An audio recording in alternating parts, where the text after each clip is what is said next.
So again, thanks everyone for coming on. I will be today sharing findings from my ongoing research on backlash against climate action and the role that misinformation plays in the backlash. This is a research project that I've been conducting in collaboration with the Yale program on climate change communication and funded by the Carnegie Trust. And I'll be sharing some key findings from this project. And at the end, I will propose some solutions or a new approach a new approach to countering misinformation, climate misinformation that I have been developing with two climate campaigners, with Christopher Shaw and with Adam Corner. And it's still very much a work in progress. And I'd be very keen to hear your thoughts, if it resonates with you, if you find it perhaps very obvious and it's not news to you at all, or whether you think it's promising, because we're still thinking through some of these questions to address that sense of dread that Ruth was talking about, how we can fight back against misinformation and how we can find effective ways of addressing it, because it's a very tricky subject. I will start off with a story of Caroline. Caroline, by the way, is not her real name. Caroline is a pseudonym. I'm protecting her identity. She's one of the participants in my research. Over the last couple of years, I've been interviewing activists who are fighting against climate-related policies and specifically low emissions transport schemes like low traffic neighborhoods or 15-minute cities that, as you know well, aim to discourage driving and to get people to walk and to use public transport. And Caroline, in particular, has been organizing against the expansion of London's ultra-low emission zone, which imposes a daily charge of £12.50 to drivers of old and polluting vehicles. And originally, ULEZ applied only to central London. It was then extended to cover inner London. And under Mayor Sadiq Khan in 2023, it was extended to cover all London boroughs, including the little town at the southern edge of Greater London where Caroline lives. It's a small town, about 12,000 people live there. And Caroline always thought of it as the best of both worlds because she said it feels like living in a little village, but at the same time, you're just 20 minutes away from central London. But her town has fallen on hard times, like other towns on the edges of Greater London and in the industrialized areas across the country. The public services and local services have been hollowed out. She complained that there are only two GPs for the whole town, and the only community center that remained open closed down just a couple of weeks before our interview. So people in this town, residents feel left behind.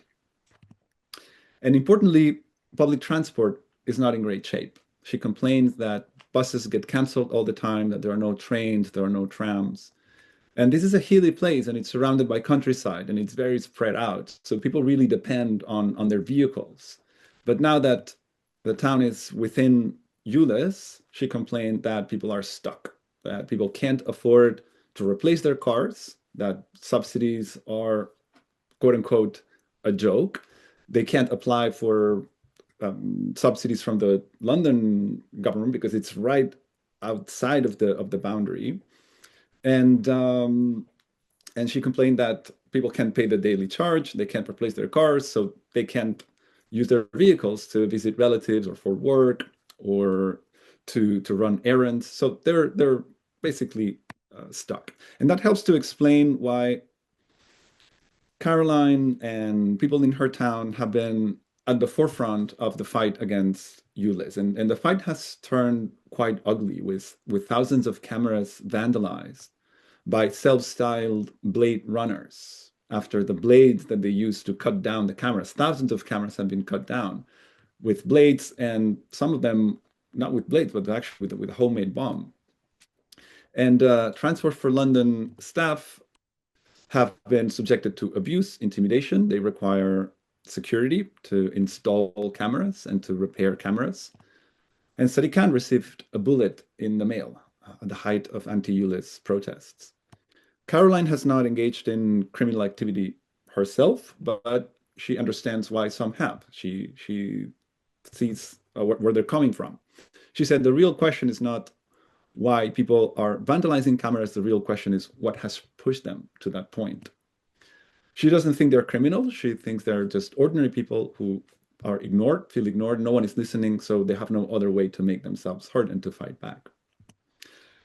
That Caroline is sympathetic towards vandals who are cutting down the cameras is quite a stark contrast with her past. She said, I've always been a very law-abiding person, never did drugs, never questioned rules, never took part in protests.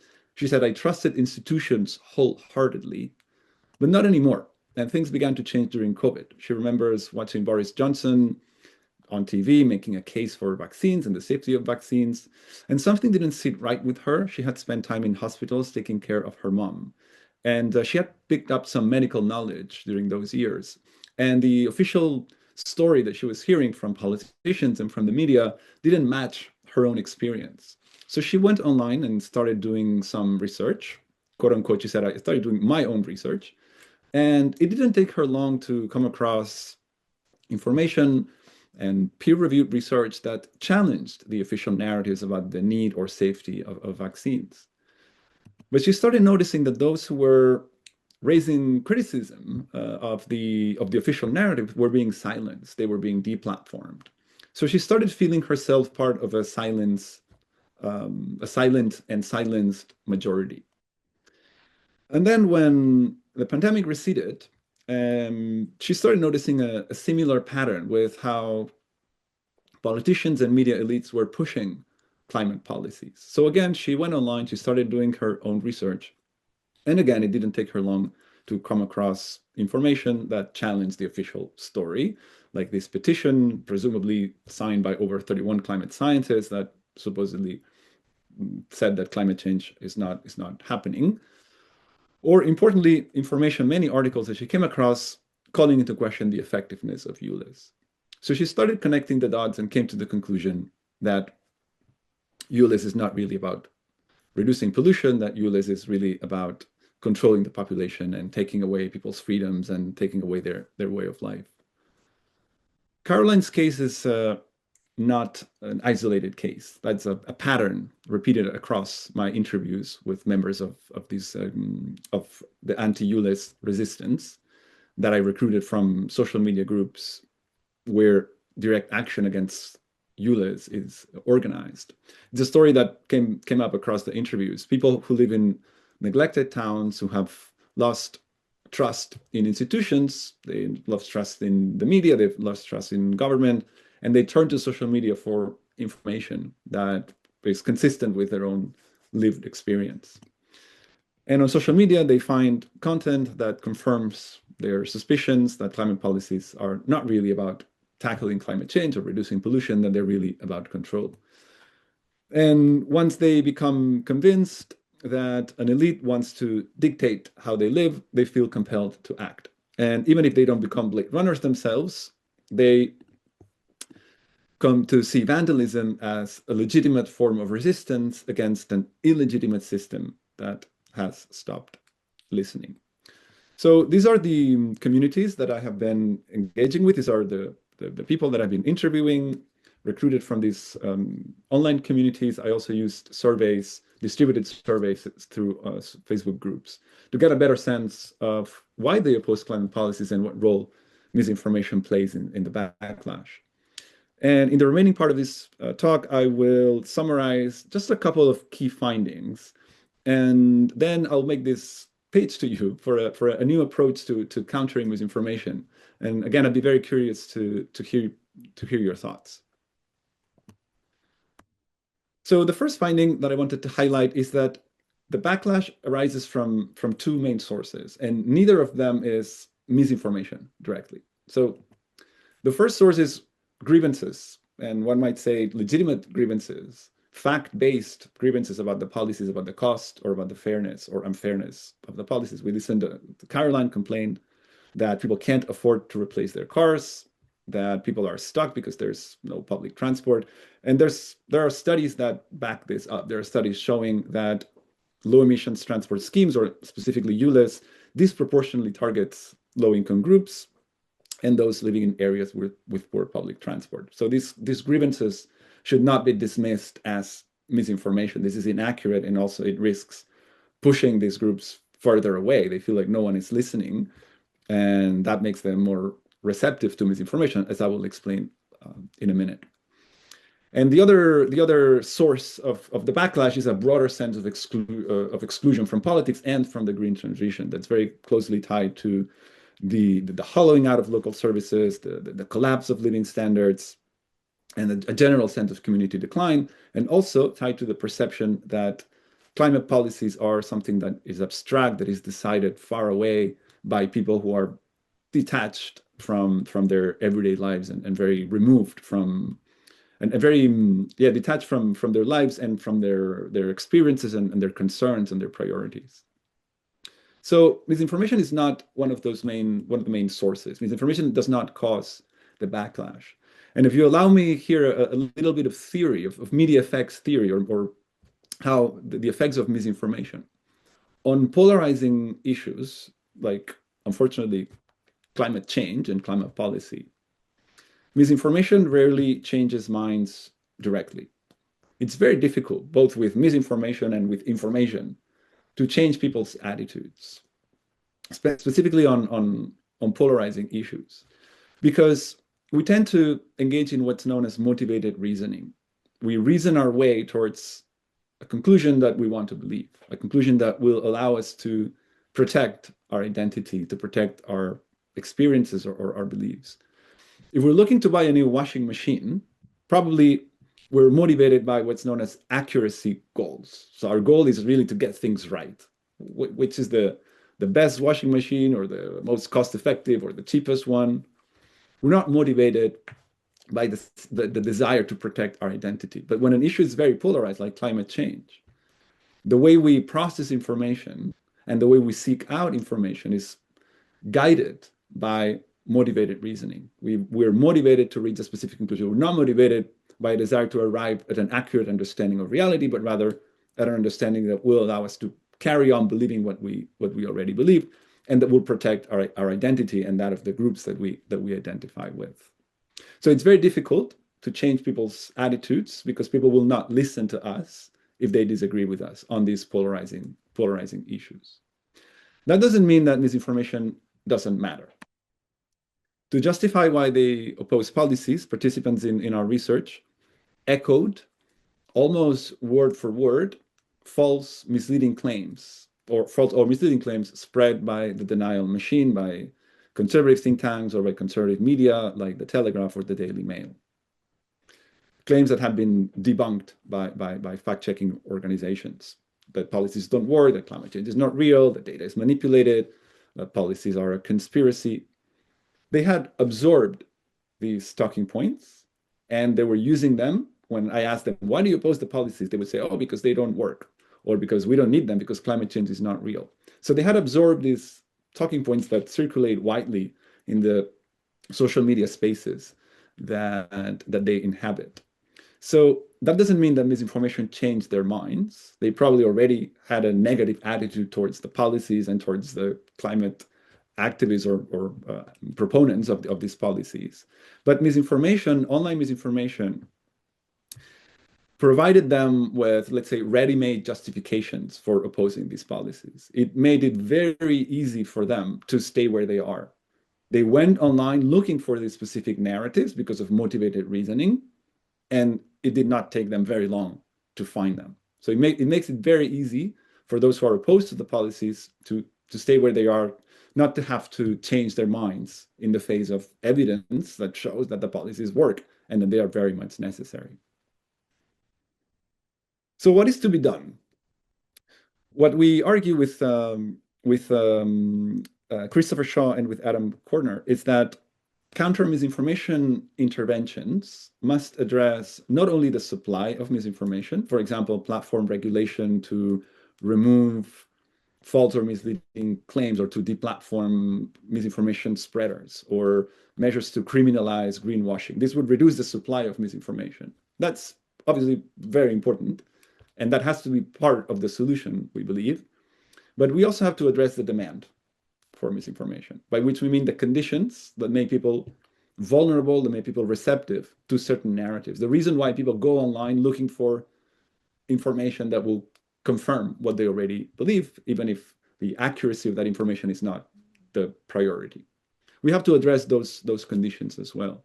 We want to address, let's say, drug addiction. Of course, we have to crack down on the drug traffickers, but we also have to address loneliness or poverty, which are factors that drive consumption of drugs. So it's the same thing with misinformation. We have to address the conditions that create demand for certain narratives that present climate policies as an elite agenda detached from the concerns, the priorities of ordinary people.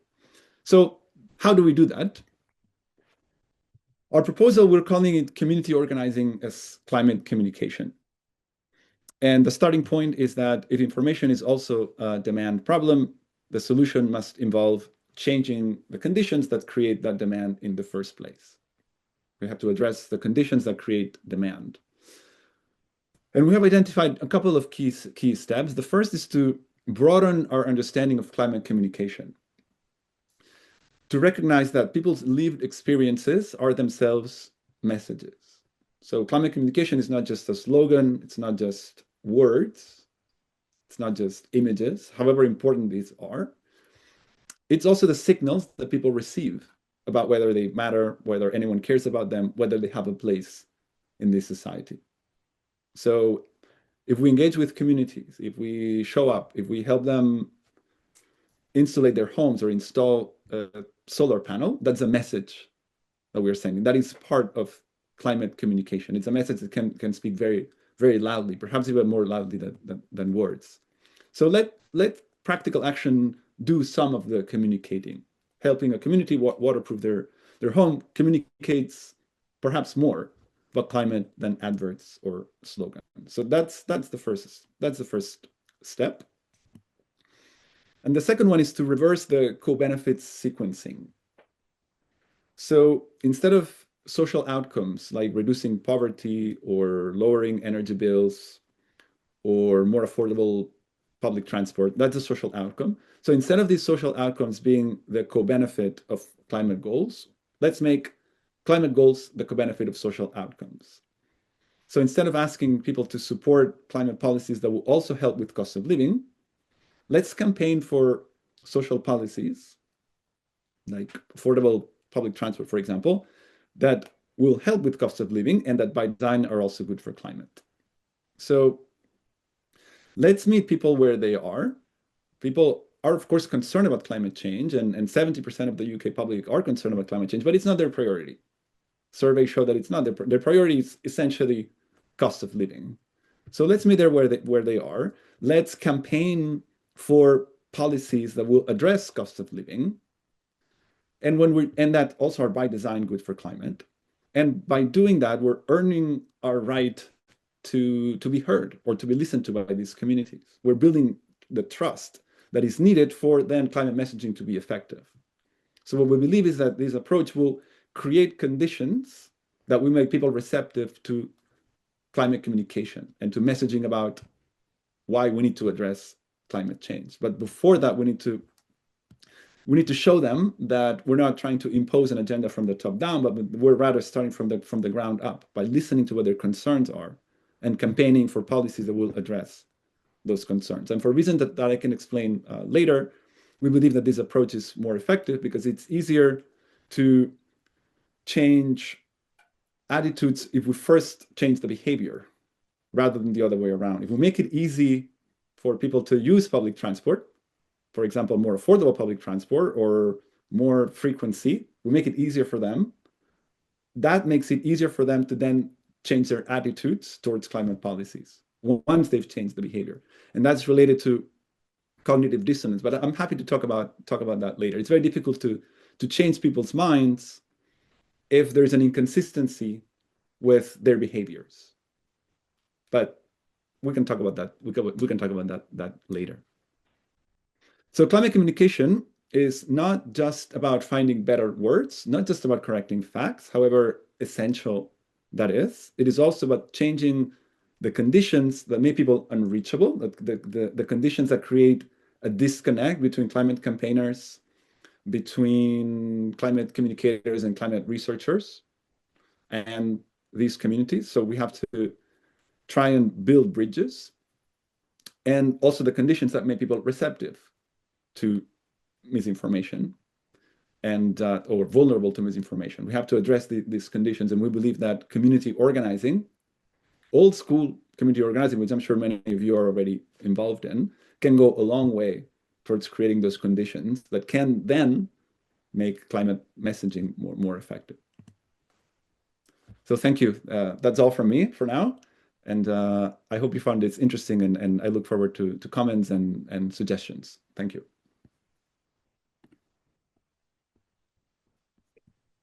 Thank you so much, Lluis. Lots in there. And yeah, lots of applause, virtual applause, um, showing up. So thank you very much. We will move directly on to hear from Alastair, and there'll be opportunity after that to share your reflections and ask more questions after of both our speakers after this. So we'll move on to Alastair. Alastair Brian is the head of fact-checking at the Ferret and has run misinformation workshops across the country for over 7 years. He's worked for STV News, ITV Border and BBC Scotland across features, news and politics. So welcome, Alastair. Over to you. Thank you. Yeah, I'm just going to share my screen. You know.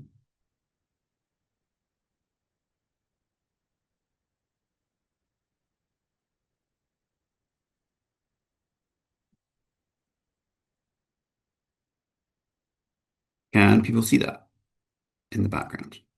Perfect. So yeah, thanks everybody. Thanks for the introduction, and Louise, that's really, really interesting. Really good stuff on the narrative side of it as well, which I'm going to touch on a little bit, but I'll try to just go around the sides of what you were talking about. Yeah, just to give ourselves a bit of an intro. I am from the Ferret, which is a Scottish journalism, investigative journalism cooperative. We've been going for about 10 years. I've been there for about 7 or 8 years.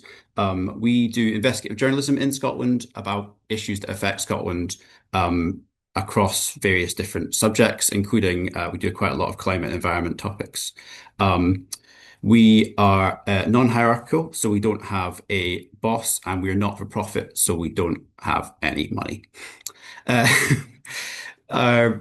We also launched Scotland's first non-partisan fact-checking service, which is Ferret Fact Service, which is what I was brought in to launch and get off the ground. And basically what the Ferret Fact Service does is fact checks politicians and public figures for accuracy around their statements. We look at the things on information, memes and things online. We look at debunking AI. We also do training around misinformation and fact checking across like third sector organizations. We're currently working on a project with librarians and young people in Scotland to try and help librarians to teach misinformation about misinformation and how to debunk things online.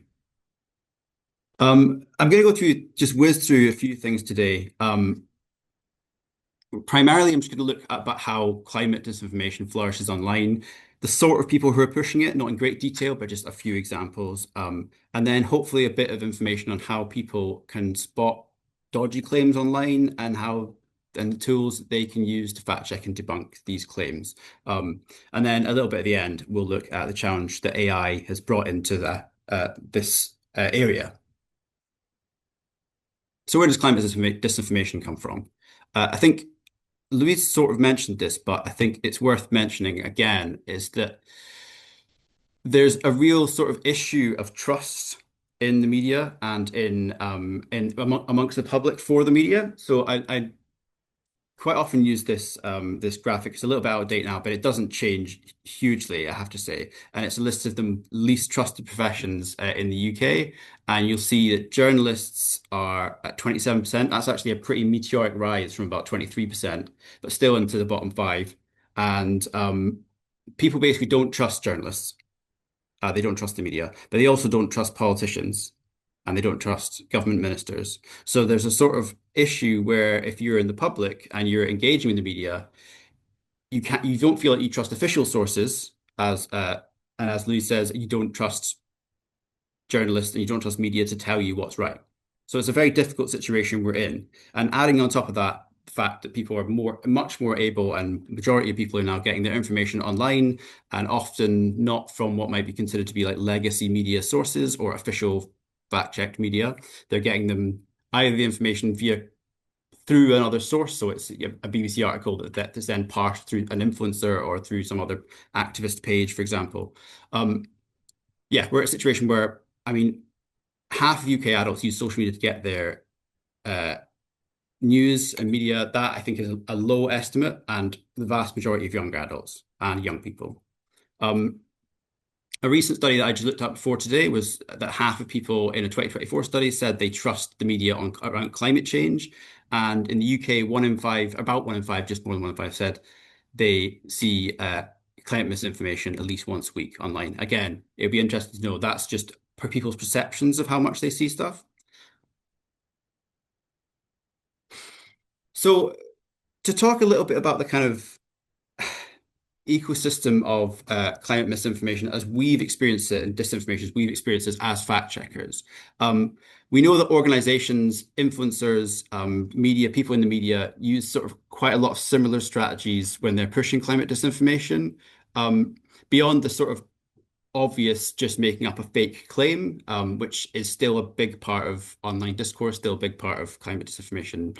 There's also the sort of narrative shifts and the sort of ways in which a little bit more subtly people can build credibility, but also undermine the sort of scientific consensus around climate change.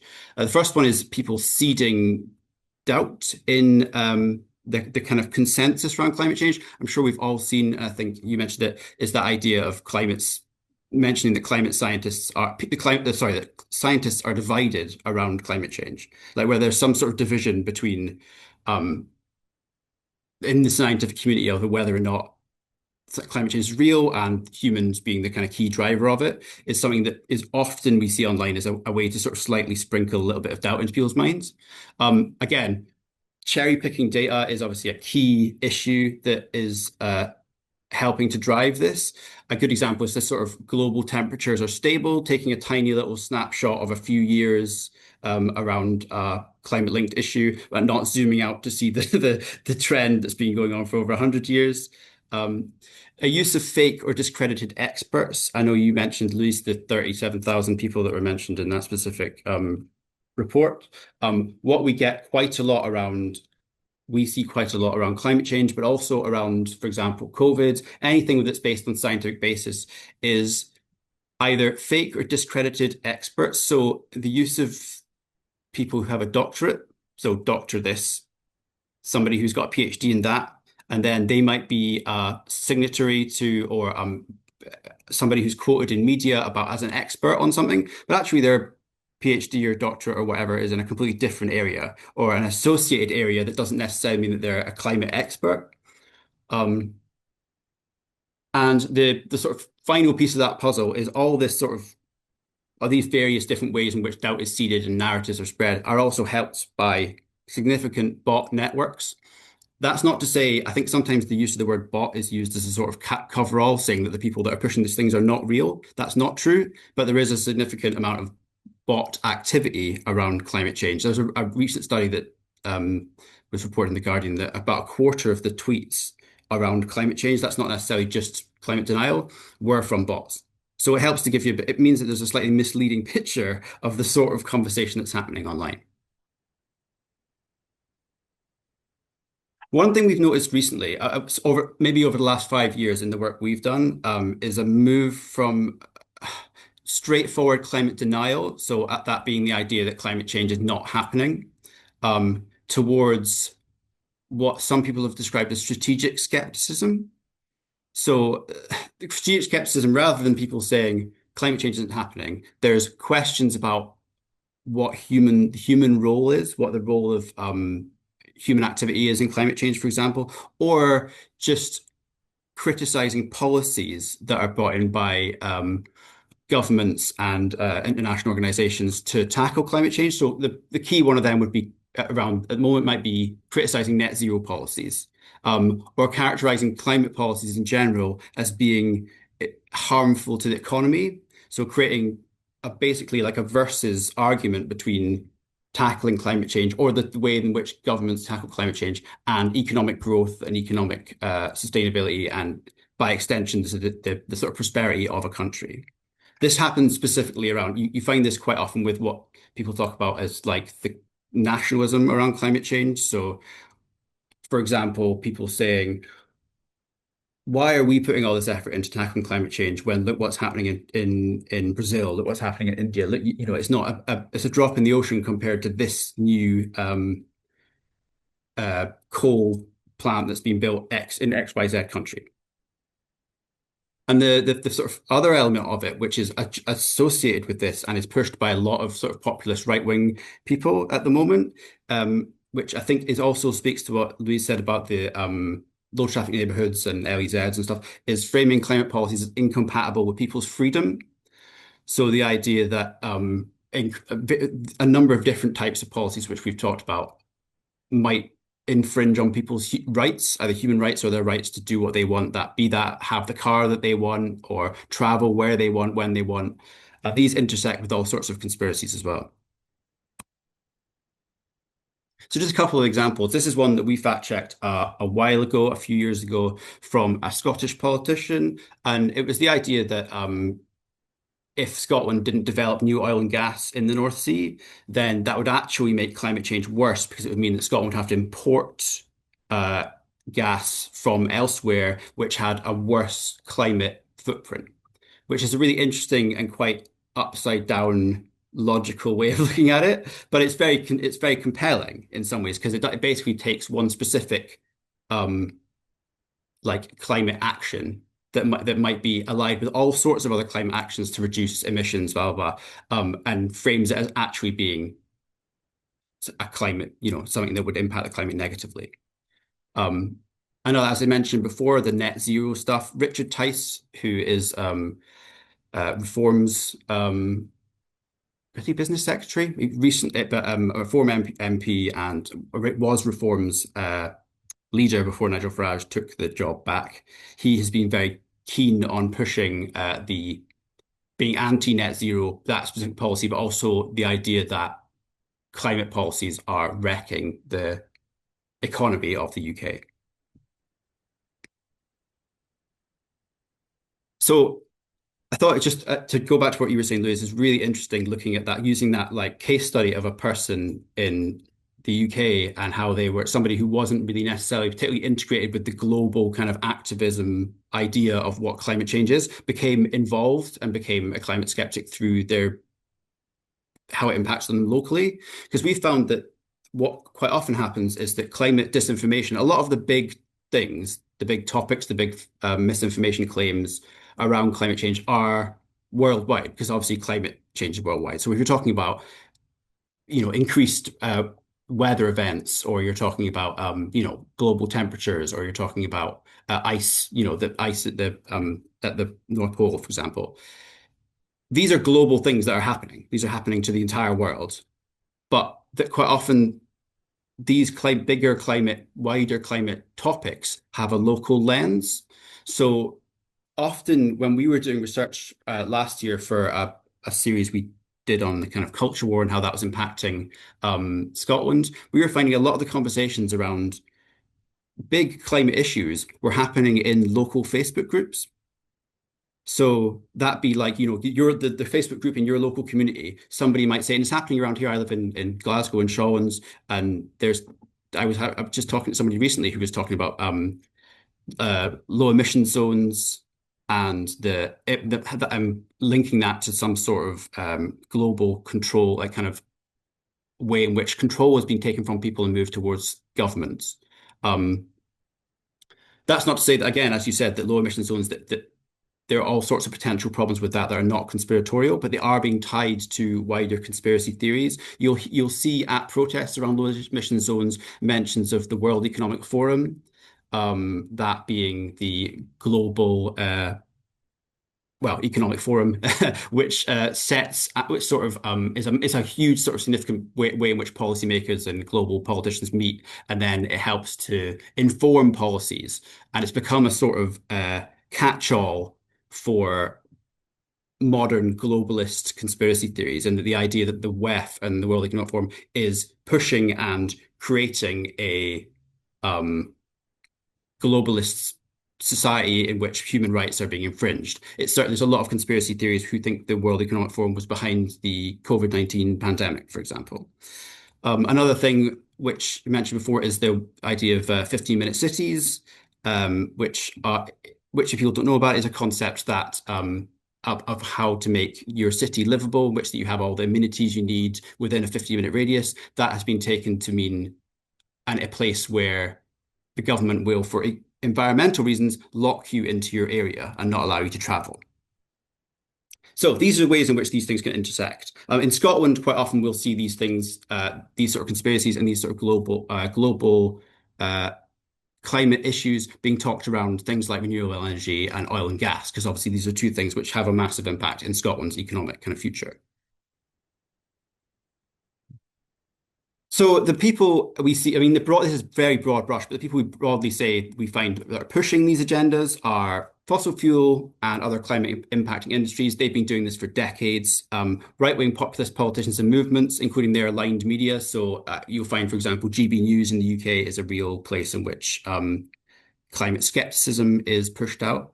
Conservative think tanks, that philanthropic organizations, often you might not necessarily know their name, but they have quite a significant impact in the way that policy is developed by right-wing populist movements. So key organizations behind that might be the Heritage Foundation, which is a long-running US conservative think tank, and also MCC Brussels is in Europe, which is linked to a Hungarian university that's linked to Viktor Orban.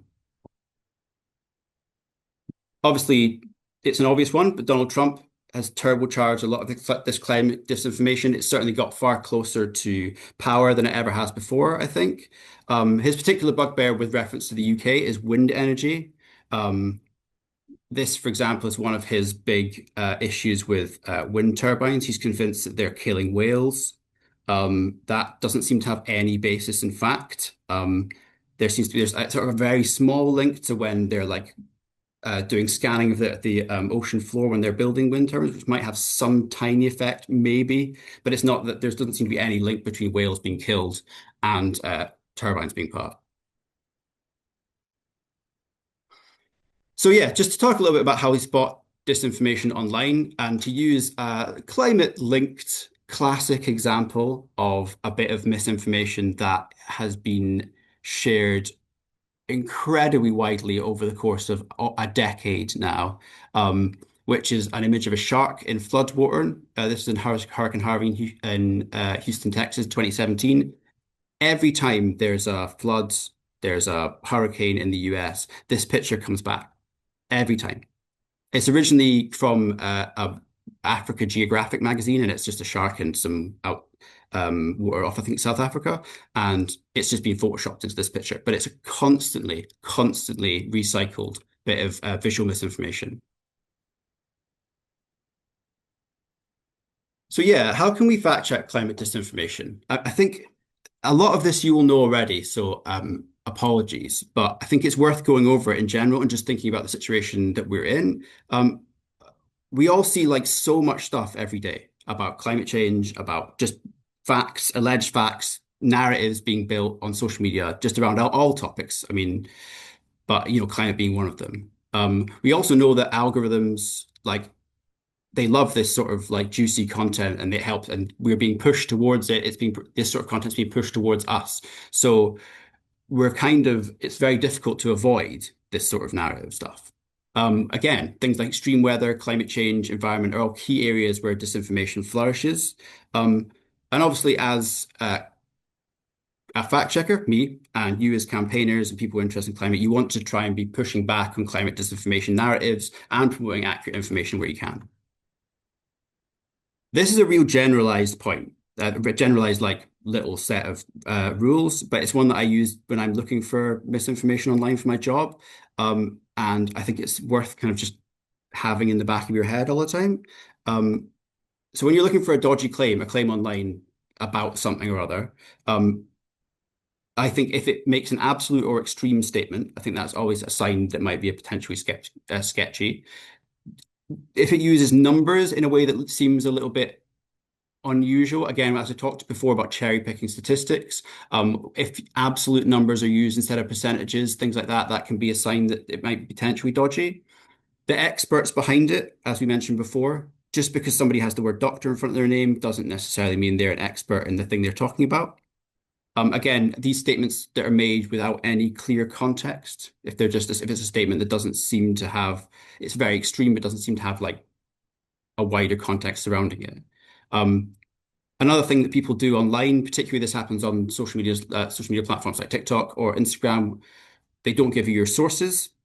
A lot of social media platforms don't encourage people to give links, to add links to stories, or there's not really a proper mechanism to add links to the thing you're posting on social media because they don't want you to leave the platform you're on. So that's another sign that maybe it might not be a claim that you should believe. The second side of it, I think, is to look at the way that it makes you feel and the way that it's intended to make you feel. So when you look at a bit of content about climate change, and it's worth bearing in mind that this is not just about climate change denial or skepticism. This is used to promote all sorts of different positions and around all sorts of different topics. But what are the emotions it brings up in you when you look at it? What is it intended to make you feel? Is it supposed to make you feel angry or sad or worried? Like, I think often these are ways in which people can bypass a little bit of the critical thinking side of you by appealing to your emotional immediate reaction.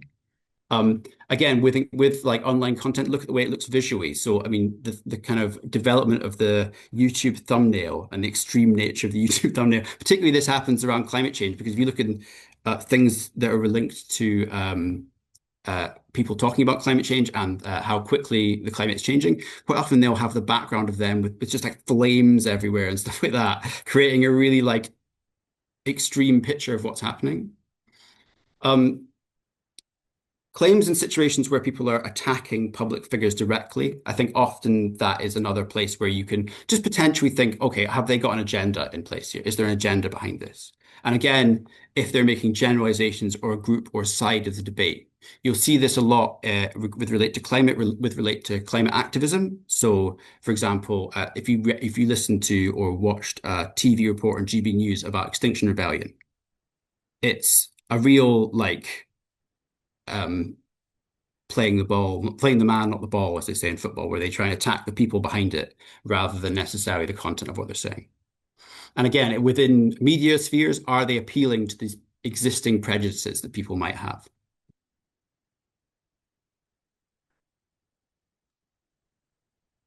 So again,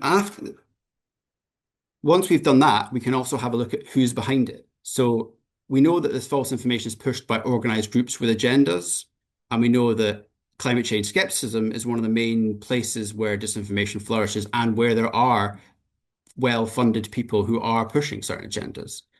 We know again that the nature of the algorithm means that like advertising content, astroturfing, greenwashing, they're all part of your everyday experience on social media. So again, a general good way to spot disinformation is to look at who's pushing it and who's behind it.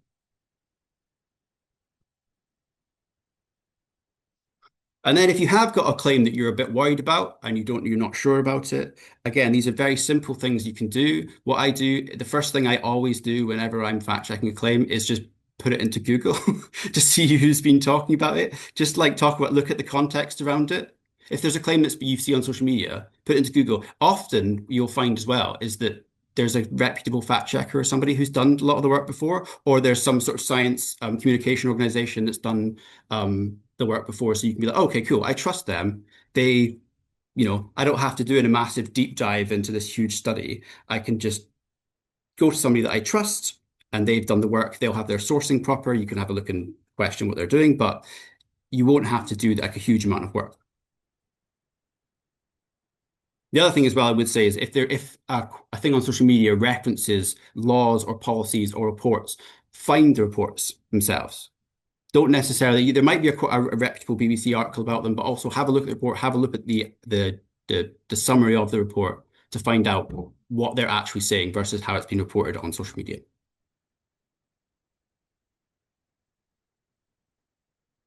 And This is just a totally non-exhaustive list of potential useful tools. I'm more than happy to share these slides afterwards so people can use them. These are just some of the things that I use when I'm doing fact checking.